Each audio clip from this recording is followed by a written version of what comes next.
Hey, There he is. Paul, how you going? good. What's happening? Oh man, we did it. Miracle. Yeah. Miracle.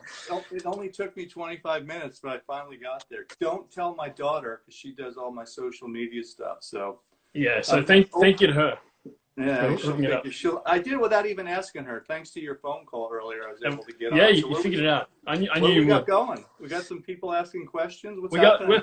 some questions coming in, and as they continue to roll in, we'll get them answered. But first of all, I just want to say thanks so much for doing this. This is awesome for you to give your time like this. No, no problems. I mean, we're all kind of just hunkering in, trying to deal with what's going Yeah. on, and it's tough, right? I mean, we're trying to do everything that's right, and so much of it goes against all of what we generally do in our life, which is go Yeah. about our business and not really think about anything, right? We go out Yeah. in public and Yeah. play games, and we go to work and we shake hands, and we're in Yeah. supermarkets, and all of a sudden now we're hunkered down Yeah. with our loved ones. But I think it's a look, it's a horrific time, but Yeah. there's a little sense of sobriety to it in Yeah. that we can get back to a simpler Yeah. place where we can do things to entertain ourselves and be around our family. And the most important message I've found really is it's not about us, it's about our Yeah. neighbors, you Yes. know? And, and, Yeah. and I think that in today's day and age where everything is just me, I, a lot of us folks, I'm not as young as you are, but a lot of the younger folks will get this and nothing will happen. But look at Yeah. the catastrophe that happens to the people with a weakened immune system and stuff. Yeah. For So sure. we just have to think about others. And Yeah. my boss at Tennis Channel said to me a couple weeks ago, he said something really smart. He said, take a deep breath because in a very short time, this will feel like a long time ago. Yeah. And we just have to make sure we do what's right by everybody and we mitigate what's going on. That's right. And in the meantime, let's talk some tennis. Let's Yeah, talk man. something good and fun. What do Absolutely. we got going? Absolutely. So I'm going to start some questions, and then as we get some questions rolling in, we can answer those as well. But I guess Super. the first one that I wanted to ask you was, I think you get this all the time. Federer and Sampras, how are they similar? But they're obviously also different. How did you go about coaching them in different ways? Well, I mean, look, it's a great question. And it's a simplistic one, but one of the things that I've learned in tennis and individual sports, really, I think it's so different than team sports because if you want to be a successful coach in an individual sport, you better figure out how to get your message across different ways because it's different Yeah. personalities. Where in the States, if you go to US football or basketball, and in Europe, if you go to European football or cricket in Yep. Australia, generally players conform to the coach's philosophy. Yep. So in tennis, you have to figure out how do I get my message across in different ways. And look, I've been so lucky. I've not only had great players, I've had great people. So Pete liked things very short and succinct. Give him Okay. little tidbits of stuff, let him absorb it, let him go out and execute. Roger is more expansive in terms of his ability and desire to really want to talk about things. So with Yep. Roger, you could talk more, and it's more free-flowing conversation. But with Pete, it was simple and clear, and it took a while for me to adjust. But look, I was able to coach Tim Henman in between, Yep. coached a little bit of Sloan. So as much as I like to give information, I've learned a ton from everybody Yeah. myself, right? Sure. I believe it. So now it's about taking the tennis philosophy and trying to structure it so the player can hear. Yeah. I've heard that from you before. It's excellent. Being able to communicate different ways. Serve and volley. All three of those guys that you mentioned are amazing serve and What's volleyers. serve and volley? What does that mean? Serve and I volley. do you think it's going to come back? I don't know. I don't know if it's going to be a staple of the game the way it used to be. But I don't see any reason why it can't be sprinkled in. I think it takes Yeah. a special athlete to do it. And let's think about it, Joel, because when we were young and we started to play, I know what I did. I Yep. looked at the great players and watched how they played. So let's Sure. think about that. Yeah. All the young kids, it's been over a decade now Yep. since they've Yeah. seen a serve and volleyer. So all the young kids growing up playing tennis have only seen baseline tennis. That's right. And their coaches generally are going to be gearing themselves towards that because that's what they see. Yep. So if you Yep. combine those two dynamics with also the state of the game, which is a little bit slower, a little bit more court surface and balls. I mean, court surface and balls a little slower, a little bit more homogenized style of play. I think you'd have to be creative to do it. I still think the great athletes like the Rafters and the Edbergs and the McEnroes, they could still do it. Could they do it as relentlessly? Probably not as much. Probably not. Probably not. But there's no reason why it can't be integrated a little bit. I just think with the amazing sort of the generation of the return right now. The best players are the best returners.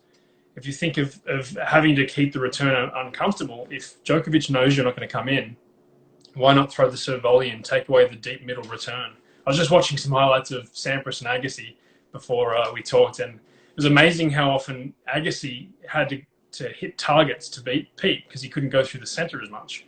Right. Yeah. It makes you. You're right, and that's what I mean. Just imagine if you could serve and volley. If you serve and volley once a game, at least it creates a little bit of doubt against the great returners. Yep. And you mentioned it with Novak in particular. You know, probably his most effective return is the one he just hits hard up the middle. Yeah.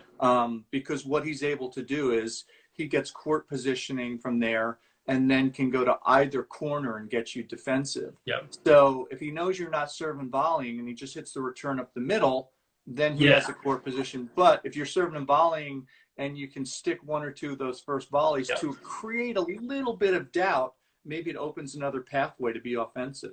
Definitely. I spent a couple of years at Pat Cash's academy when I was growing up, so we got some exposure to serve and volley for sure. He's pretty good serve and volley. He was pretty good. His first volley wasn't bad. He didn't have to hit many second volleys. Yeah.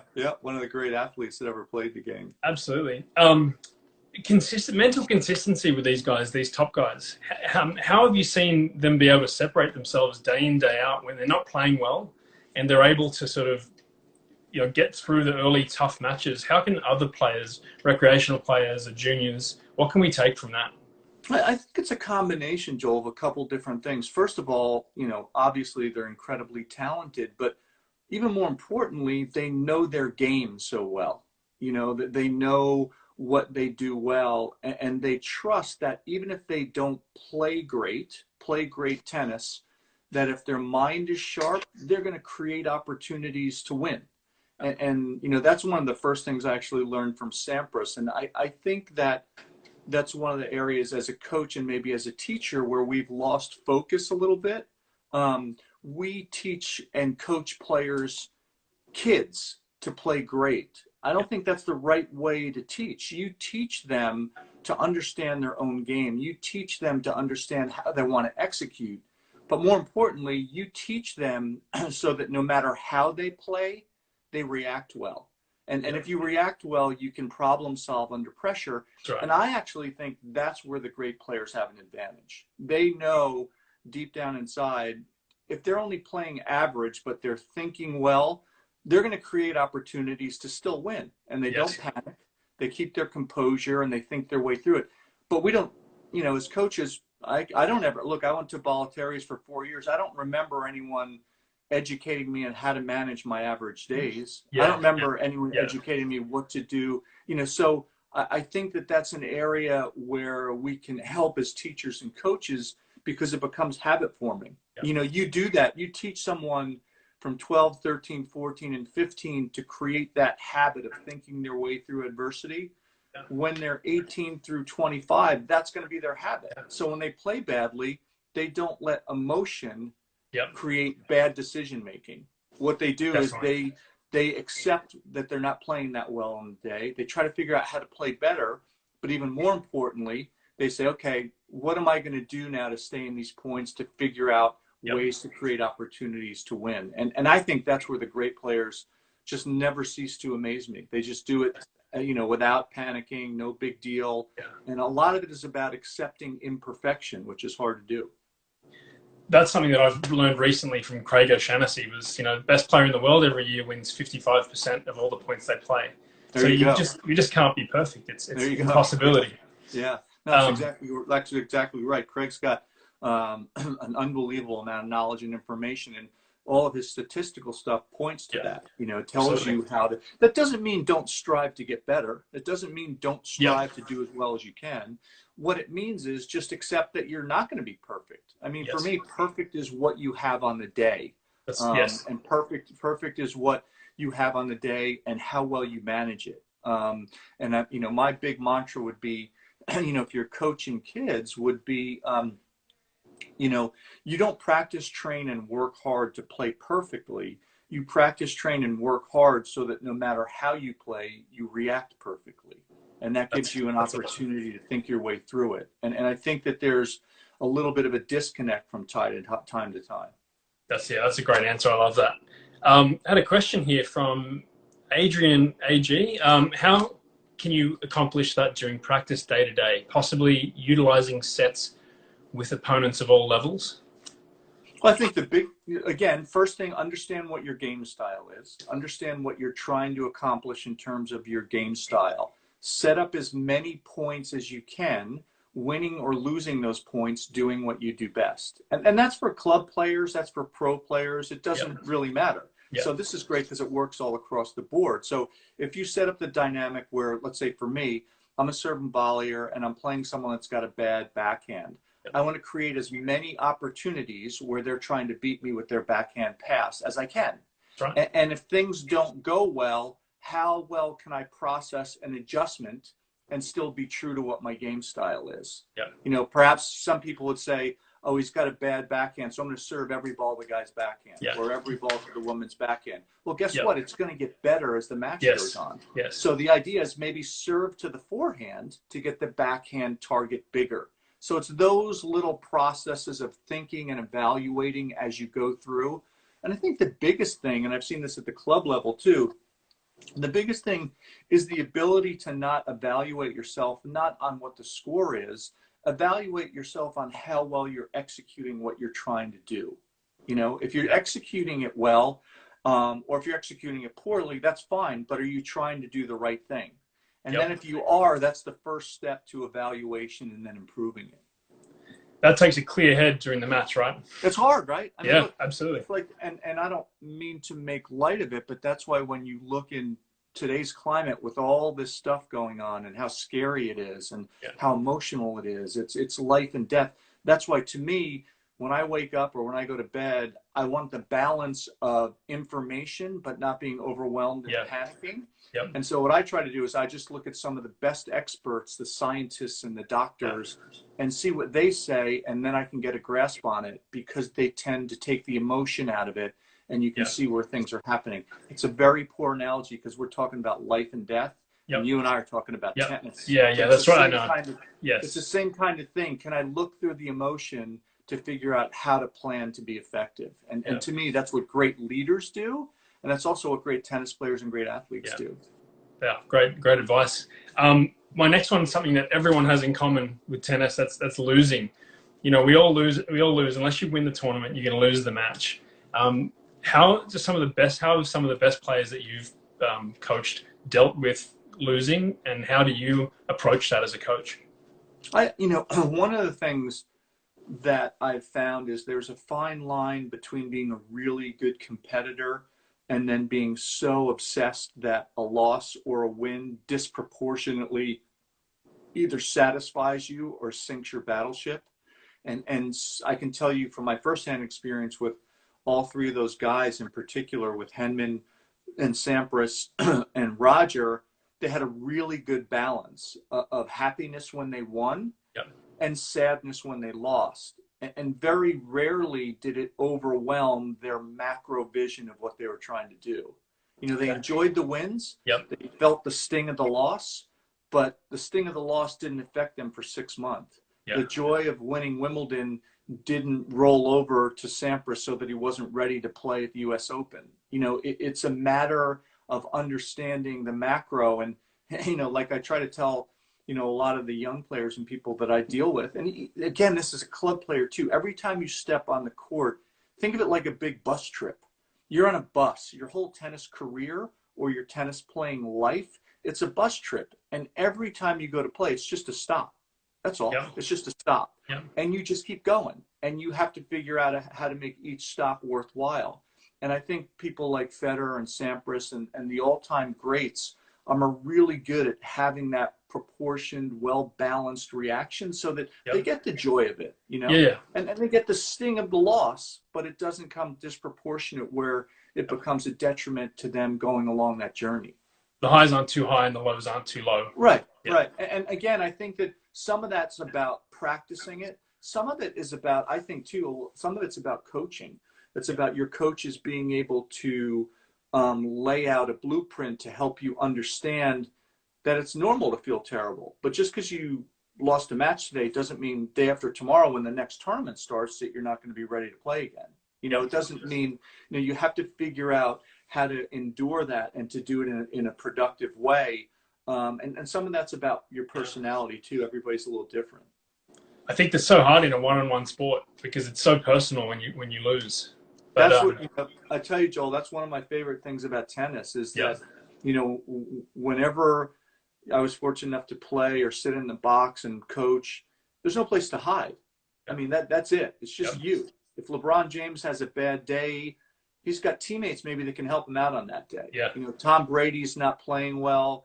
You know, maybe his teammates will help him out on that. In tennis, there's no place to hide. Yeah. And you are absolutely naked emotionally to try to figure it out. And that's why I think it's a true test of your ability to manage situations and manage situations when there is a quote unquote perceived amazing amount of pressure on you.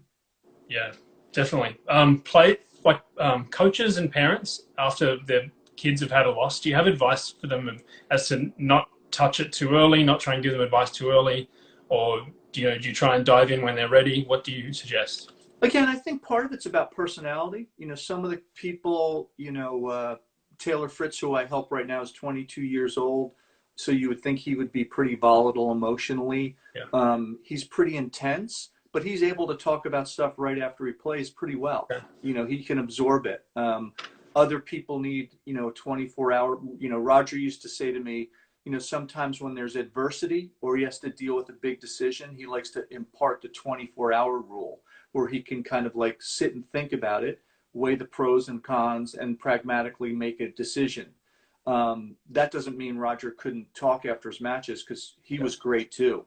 And maybe because you win so much, it's easier to be great after the matches. I wouldn't know that, maybe, but Pete was like that too. You know, when they lost, you know, 5-10 minute conversation, you know, a little disappointed. Here's what was good. Here's what wasn't so good. How did you feel? You know, you weigh the emotional things, then you weigh the strategic things, and you're like, okay, now what? You know, and then you move on. So I think for the parents, it's about knowing your child's personality, and I think you can help them. The younger they are, the more you can help them keep it in perspective, where all that really matters is how hard did you try? Yes. Did you have fun? And were you able to try to solve problems when things got tough? Those were my three things. Then I really don't care if you win or lose. Yeah. If you can do those three things, I'm happy. Yeah, that's excellent advice. I never asked my players what the score was. I only asked them how did they play. That's helped them to. It's also helped them to sort of develop their memory recall. And that's my next question was when I've listened to Federer's interviews and all these top players' interviews, they're able to go back in time to a certain moment when they, you know, they missed a second serve on the ad court down the line, and they can relive that. Is that something you've found with a lot of top players? They can be in the moment like that? You know, Pete's not great at that. He's really good at kind of detaching. I mean, he'll remember his big moments. Tim Henman will remember every moment. I mean, he can bring up stuff from 16 and unders, 18 and unders. He's amazing like that. Roger's got a pretty good memory about it.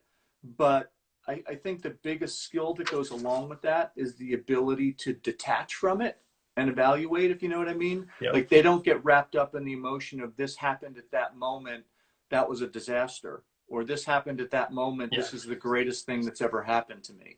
You know, they'll remember things to hang on to and turn it into an ingredient for positivity. Yeah, it was very interesting. Yeah, I also heard LeBron James. You've heard his rundowns of plays, and you're just like, that is amazing. He can talk about 5 or 6 plays in a row. Yeah, the great memories. So Moroccan Globetrotter, there's a picture behind me. These Moroccan Globetrotters. Yeah. That is me holding a trophy in the finals of Stratton Mountain where I got smashed by Andre Agassi, but I'm holding my son in my hands, who was 2 years old then, and That's awesome. now he's 33. Ooh, boy, I'm an old man. Anyway, sorry about that. But yeah, great players, they've got those memories, Joel, right? Yeah. I mean, you know, LeBron James, Michael Jordan was great at that too. Yeah. They were, and you know, the thing about those moments, about those great moments in time, is those athletes, you know, really believe that they're going to excel. And I remember a story with Pete when he was getting ready to play Boris Becker in the finals of the ATP finals in Germany in the mid 90s.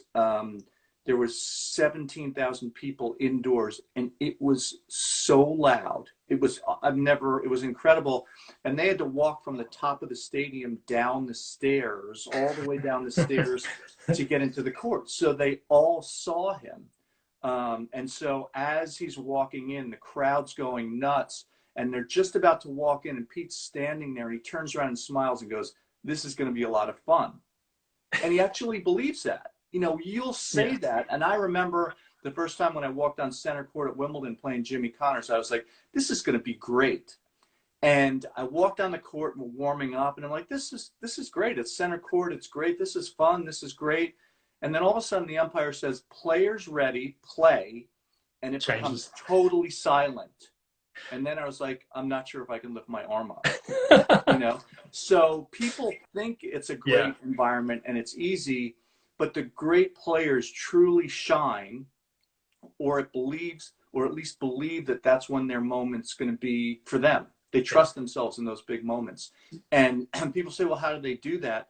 It's just like everything else in life. They do that because they get better at it. It just doesn't happen and every time is perfect from the beginning. That becomes their normal environment. They sort of get comfortable being uncomfortable, I guess. Yeah, it's just like that's their normal environment. That's what they're used to. We had a question here. How do you stay in the moment during matches and battle nerves? Well, again, it's like what I said before. It's how much do you trust your process, right? How much do you know your game? How much can you put yourself in a situation where you're like blocking everything out? All that matters is right now at this moment, hitting the target on the serve and creating a big forehand. Whatever your plan is, how much can you do that? Yeah. And the players that are great at that are the ones that tend to come closest to maximizing whatever their ability is. I know great club players. There was a friend of mine years ago that I used to know as a kid that played at a club, and I used to watch him play, and he'd win all the club matches, and every time he won or lost doing what he did best. So what he knew was his game. Yep. So it doesn't matter how good you are. It matters how well you know your game and what you're going to try to do. So you put yourself in an environment where you're really clear about the goal. The goal isn't to win this point. The goal is to hit a big serve or crack a return and use your forehand or whatever. So you have to understand that and figure that out. Can I jump in real quick? Absolutely. For Sid Kasuma, asking about outside of Taylor Fritz, who are my other favorite young players right now. There's a bunch of them. I mean, there's so much talent out there. You think of Felix Auger-Aliassime, he's in amazing. The top 20 of the world, right? Shapovalov, another Canadian, Stefanos Tsitsipas. You know, those are just three to name a few, but there's so many that are exciting in a lot of different ways. And for the Americans, what I like is that there's a group of them. I love that there's a group of them. I love that it's Taylor and Riley Opelka and Francis Tiafoe and Tommy Paul, just to name a few, because they'll push each other. And when you grow up, I'm a big believer in putting people in groups to help maximize potential, because if you do that, it's much easier for them organically to try to reach their potential. Push each other. Yeah. For sure. That's that's great. Game planning for Andre Agassi. How much fun was that? That's not fun because the guy's great. I love that, when I was with Pete, to game plan was actually fun because Pete really enjoyed playing Andre in a real simplistic way.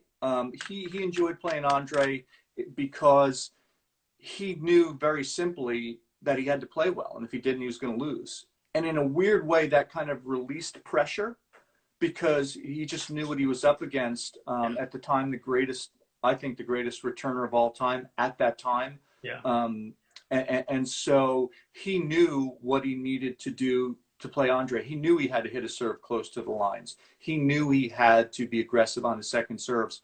And I think it was 1997, a little anecdote, which is kind of fun. Maybe that's the wrong year. He beat Andre in the finals of Wimbledon. And after the match, when I was going through the statistics, I noticed that his second serve speed was up 7 miles per hour on the tournament on average. Wow, that's significant.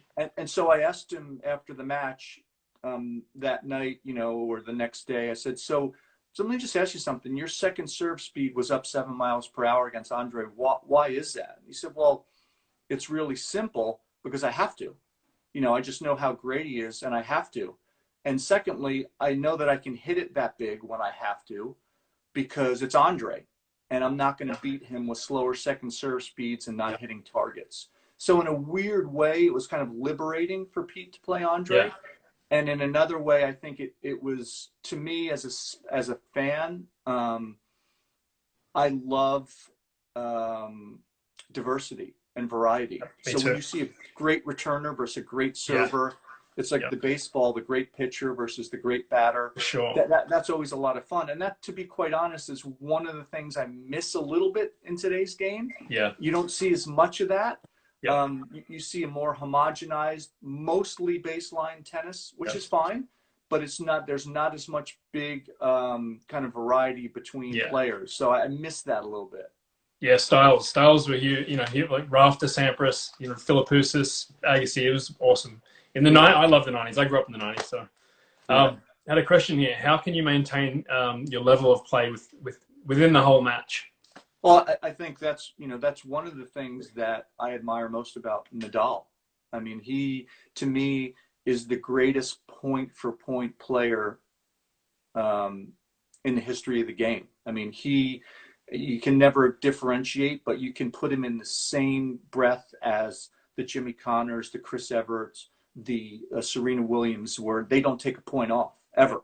Yeah. And so the only way you can maintain that level of play or come close to it is to maintain the approach mentally, point for point, maintain that clarity that I just talked to you about. Can you set yourself up a really simple game plan for every point?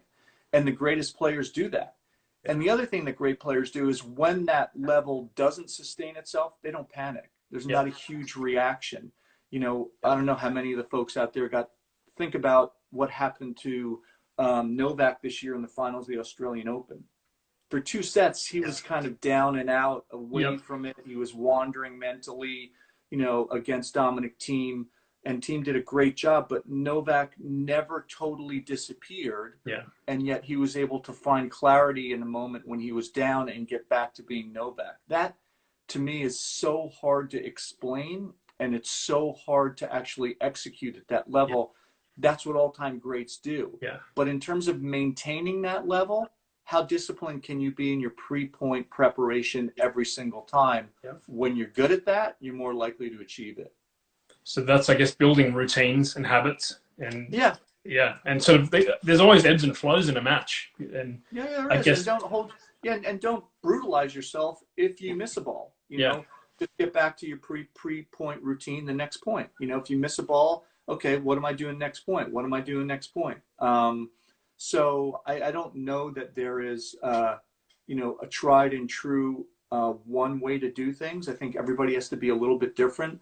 But every great player that I've seen that's successful or close to successful at that, they have a really similar routine. Watch Federer before every serve. Yeah. Every serve looks exactly the same. Every serve looks exactly the same. 100%. Look at Rafa. People make fun of his idiosyncrasies, but every pre-point is exactly the same. Yeah. Doesn't matter if it's match point. Doesn't matter if it's a first point of the match. Yeah. And why is that? Because then it becomes routine. It becomes habit. Then your focus becomes really laser-like, very simplistically. Yeah, absolutely. Someone's asked the most important drills and patterns for high-level juniors. I just lost you for a second. Oh, sorry. Most important drills or patterns for high-level juniors? I think consistency, one of the themes that is really important now is the ability to, consistently hit targets with aggressive ground strokes and the ability to keep your opponent deep in the court. So simplistic things like cross-court patterns and then when to change direction and go down the line. I'm a big believer in trying to figure out how to open the court up, whether you come forward or to finish at the net, or whether you come forward just to get inside the baseline to crush a ball. How do you open the court up? So shot selection, got to be very good at going cross court. That's bread and butter. That's the foundation. Can you consistently go cross court and deep? But then when do you pull the trigger to go down the line to either finish the point or against the great defenders, get them deep enough so that the 1-2 punch can kick in and finish it on the next point. So really simplistically, how do you back people up? The other thing I would say is I think it's really important to understand how to finish at the net now.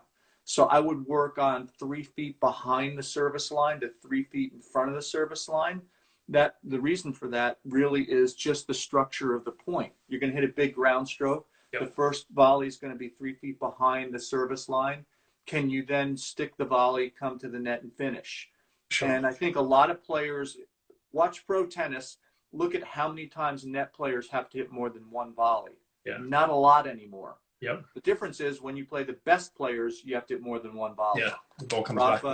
Novak, when you play Serena in the women's game or Halep in the women's game, or the really good defenders, you're going to have to hit more than one volley. So how are you able to do that? So those are a couple of the things to think about in terms of structuring your game style. But again, regardless of your game style, I think one thing that translates, like I said, is how am I going to back my opponent up? How am I going to do that? And then suit it to what you do well.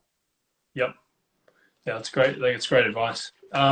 So someone here said, what age should a junior fully commit to tennis? Well, it depends on what your definition of fully commit is. That's one thing. The second thing is I'm a really big believer in kids having a pretty well-rounded upbringing. I do a lot of different things, a lot of different sports, a lot of different activities, arts as well, keep the brain going. Yep. But by the time, if you want to be really serious, 14, 15, you should be pretty dug in. If you're not by then, doesn't mean it's not going to work. It just that means it's a little bit slower. How about this one from Tennis House? Coaching Sampras and Federer, what did you learn from them that helped you in your coaching career? Well, like I said, my biggest philosophy is how can I say what I want to say the way the player needs to hear it? Yeah. Understanding that they were different people, understanding they had different mechanisms to reach their potential, and really understanding that I have a belief and a strategy about how you have to try to execute your game and to articulate that. Look at my son. Keep your hands away from the baseball.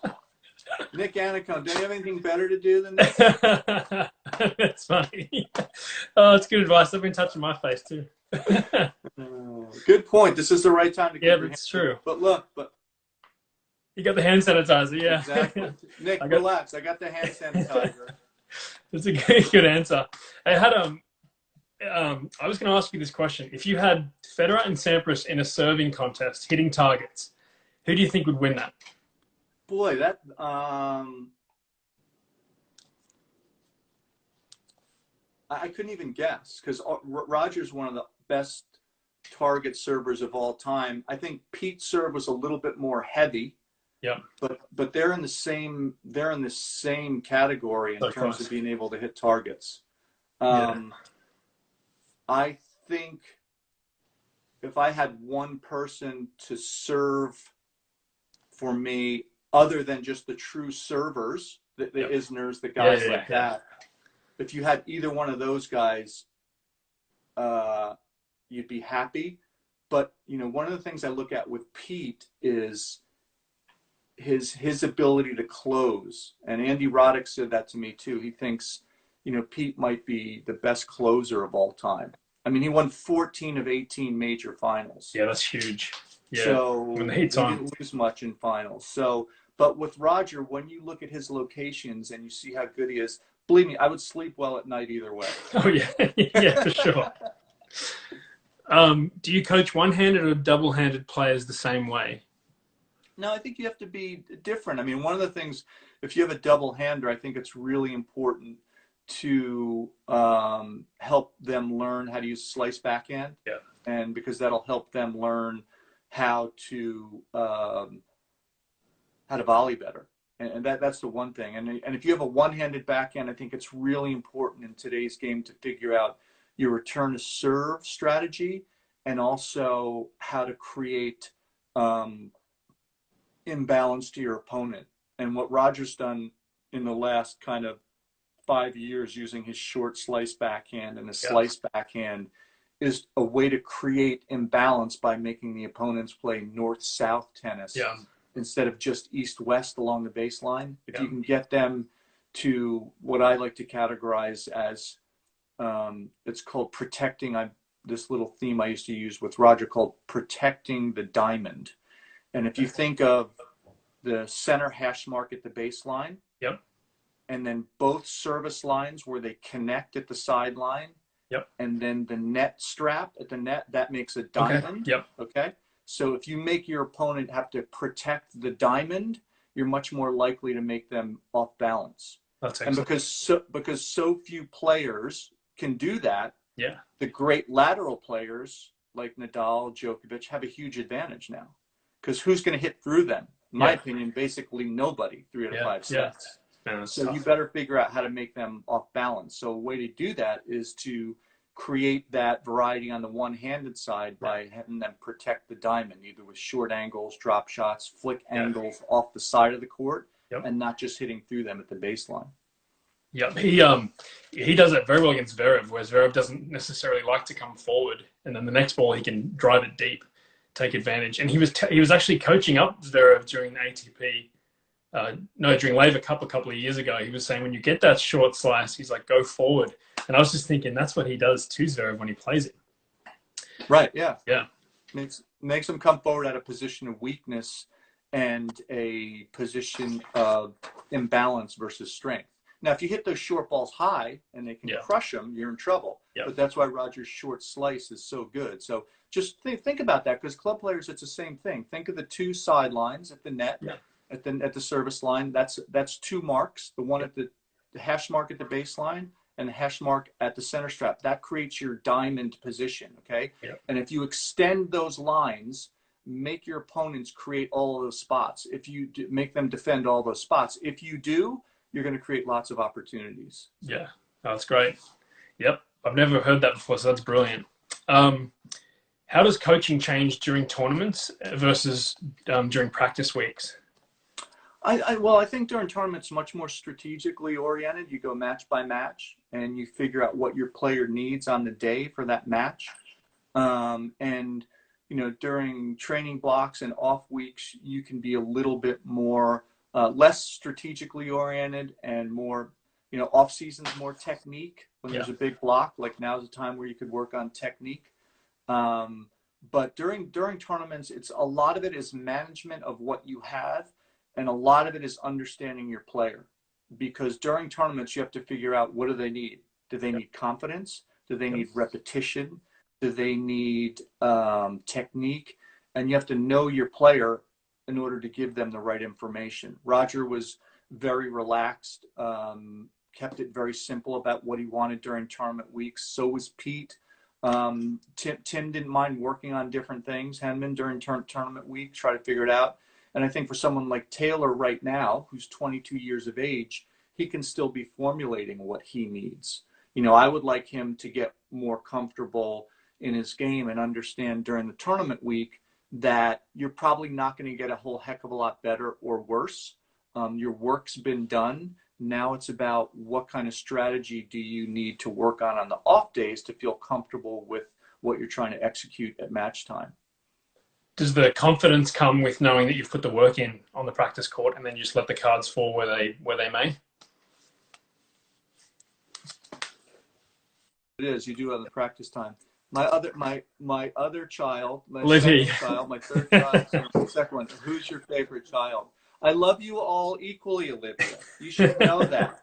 But when it comes to IT, I need you much more. So feel comfortable in that regard. What else do we got? Let's see. How can you persevere through a match if your body's fatigued from the last match? Well, the idea is to try to get yourself in good enough shape that you don't get fatigued. And everyone does, but you just have to be patient in terms of building up a good foundation so that you can play through not one match, but a bunch of matches. And this is a conversation that David Nankin, who coaches Taylor with me, and Brent Salazar, strength and conditioning coach, and Wolfgang Oswald and I had with Taylor in the fall. Our goal for you now is not to play 1 or 2 good matches at a major. How are you going to play 7? Yeah. How are you going to play 7 3 to 5 set matches? And how are you going to do that so after you've played 4 of them, the 5th one, which by the way is only the quarterfinals, you're still going to feel fresh. Yeah. That's a challenge. So we take those things for granted with the great players. They march through these tournaments, and yet they're amazing at the end. You know, the men's game, the women's game, same with Serena. You know, you don't want to bet against Serena in big moments. She struggled in the last couple of years in the finals of majors, but historically, you know, they figure out how to make sure they're ready at those big moments. Yeah, they get better as it goes on. Yeah, they do. They figure out how to manage it. So again, it's practice, it's preparation, and it's also the ability to make those big moments feel normal. They've been there so many times, so they're not going to be as fatigued mentally or physically. How much of an advantage is that if a first timer gets into a final against somebody who's seasoned like Djokovic? Well, I guess it depends, right? Because you've seen first timers that just go in and swing free. And they're able to be really aggressive. But when it gets to the big moment, I know who my money's generally going to be on in those matches. It's generally the ones that have been there before. And if you think of all the cliches in tennis, you've heard so many times where people say, if you want to beat a great player at a major, look to get them early in the tournament. That's when they're a little bit more vulnerable. And, you know, it doesn't always work that way, but that is a recipe where there's a little more vulnerability. They haven't gotten into the rhythm of the 2-week major. Yeah. What are the questions we got here? In your opinion, why are Europeans so far ahead of us in tennis? I don't know that they are. I think that there's more right now. I think things are cyclical. And I also think that we're in a different era. You know, the last 15 years is kind of an era of convenience. And I think we're into convenience. And I think it takes, in the States, I think we're into convenience more. I think there's a lot of, look, I've got 3 kids. They're older, 33, 26, and 22. But it's a different mentality now. There's a lot more sedentary activity, like what you and I are doing right now, social media versus you know, 20 years ago, kids were always out doing something, playing games. And I think Europe has hung on to that a little bit more. I think it's something to think about. But I also think in the States, we face a challenge, as we do at the rest of the world, that tennis is not high on the popularity list right now. But let's hope that changes. Got to compete with basketball and football. And yeah, that is tough. Let's see. Couple more, maybe. Which next gen player do you think will break through and start winning slams? I think Medvedev's I guess he's out of that. But Medvedev and Tsitsipas seem to be the closest to me. Zverev just got to his first semi in Australia, so perhaps he's getting there. So those 3 would be my go-to guys. I think Zverev is solid, and he's getting through the mental issues that he has about being up at the top. I think he's a great player, and I think he's got to be a little less brutal with himself emotionally on the court. I think Tsitsipas is the most dynamic. He can play everywhere. Different, that try and make someone protect that diamond that I've talked about. That doesn't work as well against him because he can come forward, right? Yeah. So I think Tsitsipas has a lot more dynamic capabilities right now. But and Medvedev is just awkward. I mean, he's just an awkward player. He's a tough puzzle, and he's a tough riddle to solve. We saw him, U.S. Open, come back from 2-0 against Rafa. That doesn't Yeah. happen much. He didn't win the match, but most people aren't getting to that fifth set. And someone asked about Yannick Sinner. Yeah. He's still raw. He's still a kid. You know, I Yeah. love his game. Most of all, what I love about Sinner is his composure. Great ability to problem solve and great ability to think under pressure. Saw him do it in Milan last year at the Next Gen event in his home country, and it's an exhibition, but he wanted to win. And boy, he's good under pressure and a lot of weapons. Yep. Medvedev's just not afraid to change his game plan. You know, I remember when he was playing Djokovic, he started going with 2 first serves. Yeah, you know, he does bizarre things. Yeah. And he does it in a way that you wouldn't think someone could do it and do it at a high efficiency rate. And that's why he's, for me, so much fun to watch. You have to answer Olivia's question. What's your favorite tournament? Come on, Olivia, busting my chops. Why would she put me on the spot like that? Unbelievable. You know, one of the things I love about the tennis tour is just like people, they all have different personalities. Yeah. Australia is the happy slam. Everybody loves being there. I can't think of a better way to start my year. The U.S. Open is the hustle and bustle of New York. You know, it's chaos. It's a New York City event. Wimbledon is our cathedral, right? That's our Mecca. That's right. You know, the French Open has the Parisian flair to it. So those 4 slams have their own personalities, which to me makes it even better. Yeah. Outside of them, Indian Wells is to me a cut above the rest in terms of what Larry Ellison and his team have done for so many years there.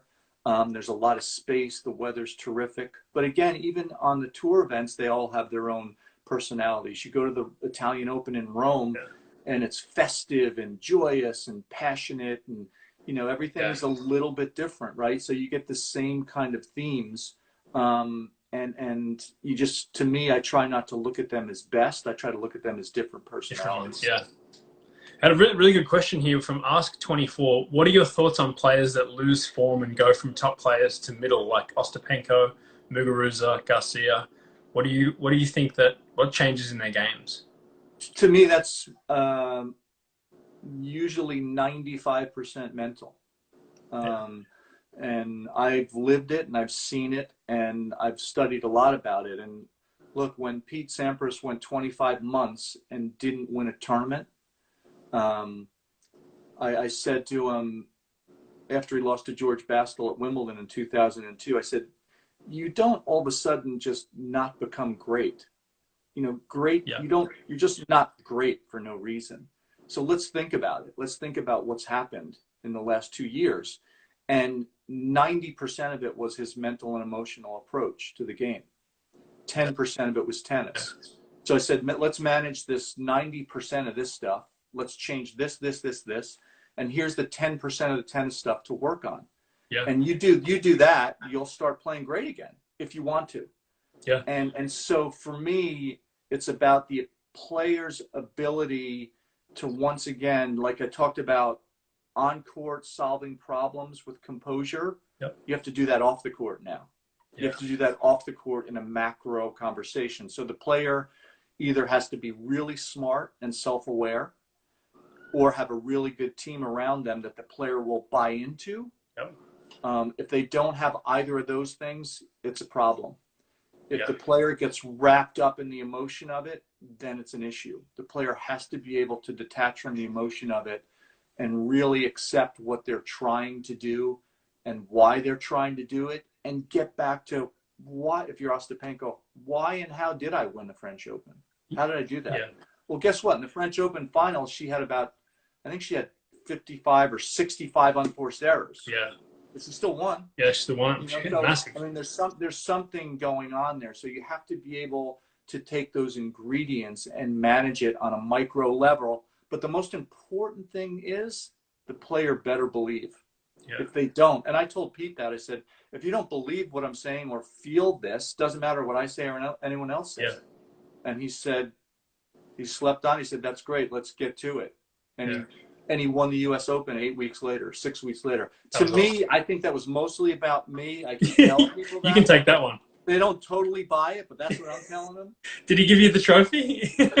No, he was so gracious, and he loved. I mean, look, it's all about the players and their ability to understand what they do. But we coaches have to figure out how to press the right buttons and get them on that path. And then it's up to them. Yep. And this, again, it's another thing like you asked before. I love that. I love that they've got to figure it out on the court. I love to sit and watch. Yeah. I love to see if I can contribute and help guide. Definitely. But they've got to go do it. Yeah. You know? That's fun. That's what's interesting. Yeah. I had one more question before I was going to let you go. What do you know now as a coach? I'm sure there's a lot of things, but what do you know as a coach now that you wish you had known as a player? Security. And like I started with you, the belief in my own game, because I had a kind of crazy game where I came to the net behind everything. Yeah. And I got to 11 or 12 in the world doing that. And I changed real quickly. And there's a story that I have. I'll give you a brief story. I wrote a book called Coaching for Life. And in my book, I talk about this. And my brother coached me, and I had all these great tennis minds saying, you got to get better at the back of the court. You got to work on your game. And meanwhile, I just gotten to 11 or 12 in the world. So I spent like 6 months trying to work on all these things. And all of a sudden I'm ranked 34. And I feel like I'm hitting the ball great. And so I go to my brother, I go, Steve, you know, what's the deal? I feel like I'm working on all this stuff that everyone's talking about, blah, blah, blah, and I'm losing. And he goes, yeah. I said, so what's the deal? He goes, you look much better losing now. And I go, what do you mean? He goes, you're not playing your game. Yeah. You're not playing the way that got you to 11 or 12 in the world. You have to do what you do best. You have to believe in that. You have to stay with that. And you have to let that kind of marinate for a while. You didn't even do any of that. As soon as you got there, you changed all this stuff. Yep. So I wish I had security. I wish I'd listened to my big brother more, who was my coach. But it's very easy to get impatient. So understand your game, understand the macro, and have a clear vision about what you want to do and how you want to march forward. That's awesome. Paul, I just want to say thanks so much for doing this, mate. This is really awesome. Well, Joel, thanks for having me on. I want to thank everyone for joining in, even my kids that had to give me a hard time. And just remember, guys, we are in this for a community, a global community. So everyone be safe. Everyone hang in there. Let's do smart things. Do it for yourself. More importantly, do it for your neighbors, for your uncles and aunts and grandparents. We'll get through it, and soon we'll have tennis again. That's right. Everyone have a great time. Thanks, Paul. You're a legend. Appreciate it. Thanks, Joel. Take care, man. Bye. Bye.